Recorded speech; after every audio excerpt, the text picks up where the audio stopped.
दो कन्याएं थी छोटी छोटी, बहुत ध्यान से सुनना। एक राजा की बेटी थी और एक ब्राह्मण की बेटी थी, दोनों सखा थी, आपस में मित्र थी। एक बार राजा के यहां पर एक संत का आगमन हुआ, तो संत शालिग्राम भगवान की सेवा कर रहे थे। वो दोनों कन्याएं बैठ करके देख रही थीं। दोनों के मन में भाव आया, इस संत जैसे सेवा करते हैं वैसी सेवा हमको भी मिल जाए। तो दोनों संत से कहने लगी, बाबा हमको भी सेवा दे दो, हमको भी ठाकुर जी दे दो। तो संत ने मन में विचार किया, छोटी छोटी कन्याएं, ये क्या जाने असली नकली क्या होता है। उन्होंने शालिग्राम जैसे दिखने वाले चिपटे 2 पत्थर लिए और दोनों कन्याओं को दे दिए। दोनों कन्याएं बड़ी प्रसन्न हो गईं, बोले वाह हमको ठाकुर जी मिल गए। दोनों ने गुरुजी से पूछा, गुरुजी इनका नाम क्या रखें।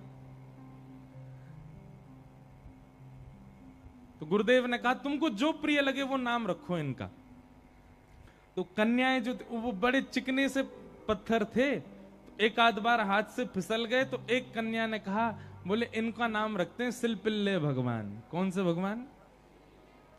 और दोनों ने अपने ठाकुर जी का नाम रख दिया सिलपिल्ले।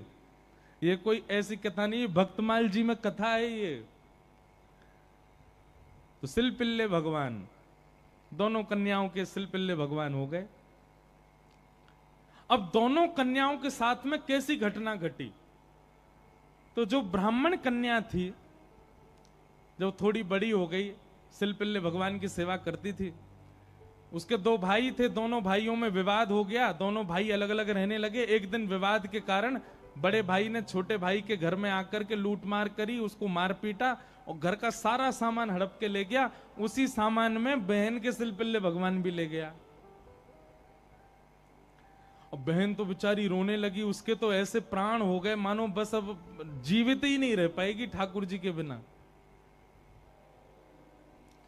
रोने लगी, भैया से कहने लगी, भैया बोला पूरा घर लुट गया, उसकी तुझको चिंता नहीं, वो तेरे पत्थर के भगवान खो गए उनके लिए रो रही है। बोले वो पत्थर नहीं है, मेरे प्राण है, मेरे जीवन है, वो नहीं मिले तो मैं प्राण निकल जाएंगे मेरे।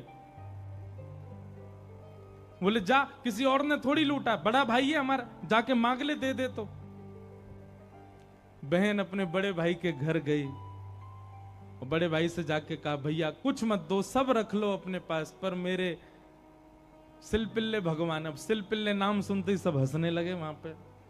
और जितने भी उसके भाई के साथ, वो तो गुंडा प्रवृत्ति का था, उसके साथ में जितने भी लोग सब हंसने लगे। अच्छा क्या नाम तुम्हारे ठाकुर जी का? बोले सिलपिल्ले भगवान। और जोर से हंसे। भैया मेरे भगवान दो। बोले अंदर सारा सामान पड़ा है, तू जाके अपने आप ढूंढ ले ठाकुर जी कहां हैं। अंदर जाने लगी तो एक जो उसके भाई का पूरा गैंग था, उसमें से एक बोला, अगर तेरी इतनी भक्ति है कि तू अपने भगवान के बगैर नहीं रह पा रही, तू यहीं खड़ी खड़ी बुला ले, तेरे ठाकुर जी अपने आप ही निकल के आ जाएं।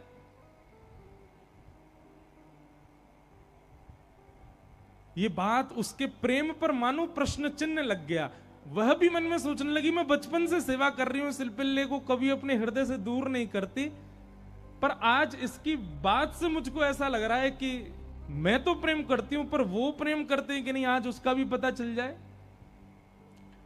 और बाहर खड़े खड़े करुण क्रंदन करते हुए, भाव निमग्न होते हुए, नेत्रों से अविरल अश्रुधार गिर रही है। हां नाथ, हां मेरे सिलपिल्ले नाथ, मेरे पास आ जाओ। दोनों भुजा उठा करके जैसे ही रुदन करने लगी, कक्ष में से वो सामान्य सा पत्थर जिसकी वर्षों से सेवा कर रही थी, वो अपने आप उछट करके आया और उस कन्या के हृदय से आकर के लग गया। बोलो सिलपिल्ले भगवान की। और महाराज ये देख करके भाई और उसका जो पूरा गैंग था, वो सब आश्चर्यचकित हो गए। परिणाम यह हुआ कि सब लोगों ने अपनी सब सामग्री जो उसके भाई की लूट ली थी, सब इकट्ठी करके दे आए। बोले भैया हम तो ऐसे ही समझते थे, पर आज वास्तव में हमने भक्ति का दर्शन किया। अब राजकन्या जो थी, उसके सिलपिल्ले भगवान, उनके साथ कैसी घटना घटी। कन्या का विवाह हुआ और जिस पुरुष के साथ में विवाह हुआ वो किसी भी रूप से भक्त नहीं था, ना वो भक्त था ना उसका परिवार भक्त था। कन्या ने विवाह के लिए मना तो किया पर माता पिता नहीं माने, विवाह कर दिया। अब वो तो बस अपने सिलपिल्ले भगवान को हृदय से लगा के रहे, बोले कि मुझे पता है ये मेरा पति और ये परिवार पूरा जो है ये बिल्कुल भी भक्ति भाव इनके चित्त में नहीं है, पर नाथ बस आप मेरे साथ रहोगे तो मैं पूरा जीवन निकाल लूंगी। अब जिससे उसका ब्याह हुआ था वो तो काम क्रोध लोभ मोह सब था उसके अंदर, वो तो इसी कारण से विवाह कर रहा था, भोग वृत्ति थी उसकी।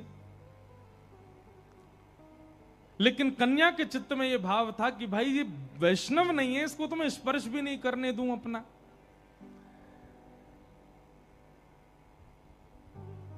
रात्रि में चर्चा कर रहा था पत्नी से, बातें करने लगा, बातें करते करते और उसने कहा ये क्या है तुम्हारे हाथ में? बोले ये मेरे भगवान है, सिलपिल्ले भगवान।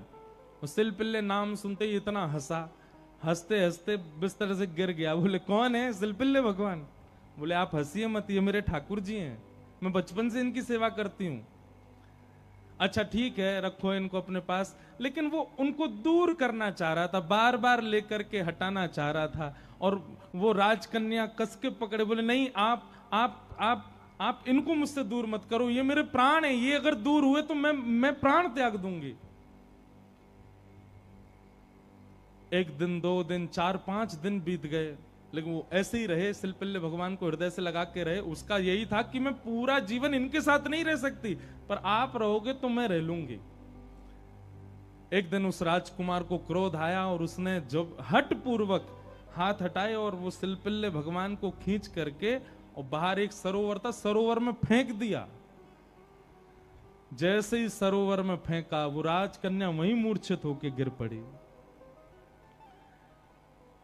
पूरा परिवार इकट्ठा हो गया, सब लोग सोचने लगे, बोले अरे ये क्या हो गया, इसके कहीं प्राण ना निकल जाएं, पूरे गांव में हमारी निंदा होगी, इसके पिताजी बहुत बड़े राजा हैं, हमको कारागृह में डाल देंगे। क्या किया तूने? बोले कुछ नहीं, पत्थर लगाए, बैठी रहती थी, मैंने फेंक दिया तो नाटक कर रही है मूर्छा की। खूब प्रयास किया लेकिन होश में नहीं आई। जैसे तैसे होश में आई, वैद्य के बुलाने के बाद उठते ही मेरे सिलपिल्ले कहां हैं, मेरे सिलपिल्ले कहां हैं। गोताखोरों ने जाकर के पूरा सरोवर ढूंढ लिया लेकिन ठाकुर जी नहीं मिले।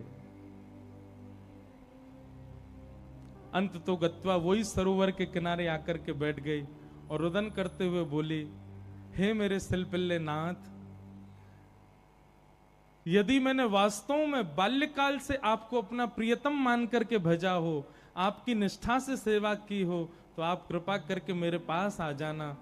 और यदि आप मेरे पास नहीं आए तो मैं एक क्षण और चिंतन नहीं करूंगी, तुरंत अपने प्राणों का परित्याग कर दूंगी। उसका पूरा परिवार खड़े होकर के देख रहा था। जैसे ही उसने कहा कि हे नाथ, यदि आप नहीं आए तो मैं प्राण त्याग दूंगी, ये बात कहते ही हाँ नाथ, हाँ नाथ, हाँ नाथ करुण क्रंदन करने लगी। तुरंत सरोवर में से अपने आप सिलपिल्ले भगवान निकल करके आए और उसकी छाती से आकर के लग गए। और ये दृश्य देख करके परिवार पूरा जो था वो तो नतमस्तक हो गया और उस कन्या को वापस उसके घर ही छोड़ आए। बोले भैया ये इतनी ऊंची श्रेणी नहीं है हमारी कि हम इसके साथ रहें, हमसे अपराध बनेगा यदि हम इनको अपने पास रखेंगे, तो ये तो हमारी कोई गुरु स्वरूपा है। प्रीति, अरे सामान्य से पत्थर को उन्होंने भगवान मान लिया और ठाकुर जी उसमें भाव। जरूरी नहीं है कि धातु प्रधान होता है, जरूरी नहीं है कि कोई वस्तु विशेष। ये बात आप बहुत ध्यान से सुनिएगा। कई लोग भेद मानते हैं, अपने लड्डू गोपाल को सामान्य समझते हैं, वृंदावन बिहारी लाल को विशेष समझते हैं। उनको लगता है मंदिर में जो बिहारी जी बैठे हैं ये विशेष हैं, हमारे संग जो डलिया में डोल रहे हैं ये इतने विशेष नहीं है। क्यों?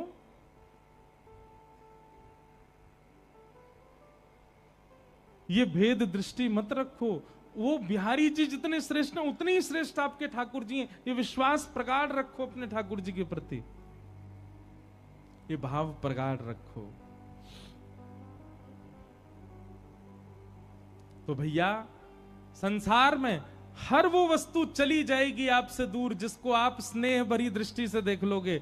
इसलिए स्नेह भरी दृष्टि से देखना है तो केवल ठाकुर जी को, उनकी लीला को, उनके धाम को, उनके प्रसाद को और उनके जनों को ही देखो। और या फिर जिससे स्नेह हो रहा हो, चाहे वो पुत्र हो, पुत्री हो, माता हो, पिता हो, मित्र हो, यार हो, कोई भी हो, उसको भगवत भक्त बनाओ। क्योंकि भगवत भक्त बनने के बाद उससे स्नेह हो तो भी वो स्थिर तो रहेगा। आप वैष्णव हैं और वो संसारी है, तो कोई भी संबंध क्यों ना हो स्थिर नहीं रहेगा, जाएगा। चला चलेति संसारे धर्म एको ही निश्चल। तो लक्ष्मी की बात हो रही है। लक्ष्मी ही रुक्मिणी जी के रूप में आई और उनका विवाह भगवान श्री कृष्ण के साथ हुआ। आगे भागवत जी